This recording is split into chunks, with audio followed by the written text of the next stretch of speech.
is Andy from the Rock Climbing Company. I'm just going to talk you through a quick little activity here of taking body coils for scrambling or alpine movement when you need to shorten the rope up by different lengths at certain times. So to start with, you'll need to be tied on in a conventional way, however you do that. I tend to use the figure of 8. I find that the most reliable and stiff and consistent. And then you will want to make sure your rope is nicely flaked out on the floor so it's quick and easy for you to start adding the coils to your body. So I start by putting the rope over my shoulder. I'm right-handed, so I like the coils to be on my right shoulder and then under my left arm while I'm climbing. I find that most comfortable. If you're left-handed, you might prefer the other side. I'm then going to place my right hand just on my knot, and I'm going to keep that fairly still while I'm taking my coils. If I tend to move my hand up or down a lot, you'll find that your coils are all wrapping around each other and then falling off your shoulder. So if you've got a bag, you want to make sure you've got your bag on. You want to make sure you've got your hood up while you're doing all of this if it's bad weather.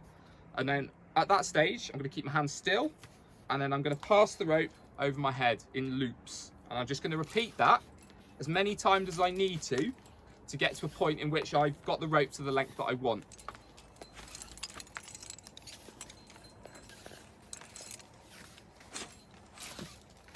Okay, so I've taken enough coils there to be happy with my next part of my journey.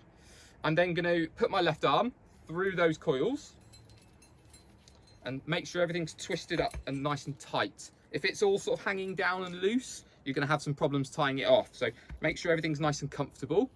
And then with the tail that's come from underneath my arm, I want to reach through with the same arm underneath all of my tie-ons, and I'm going to pull that loop through. Okay, when I feel like I can keep my arms straight, that's the perfect length to then be able to tie an overhand knot around the 2 remaining strands of rope. So I'm then going to pass that knot all the way round and then down through that loop. So I end up, RAF's out having fun. And then I end up with a small loop about that size. You want this loop to not be too long, and you don't want it to be too short. So that's about the perfect length for me. And then to finish that, I'm going to use a carabiner, and then I'm going to clip that through my harness and the rope loop as well, and then just finish that off by screwing it up.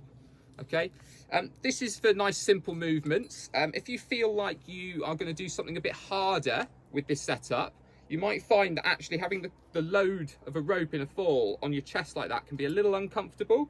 So something we can do is add a small clove-hitch into that same carabiner, so that if you were to take a fall at any time, your harness is taking a lot of the energy rather than your chest coils. So it's much more comfortable. But just for quick tying on and tying off, shortening the rope for quick movement without the clove-hitch is more than comfortable. So I hope that's useful. Feel free to leave some comments. See you soon.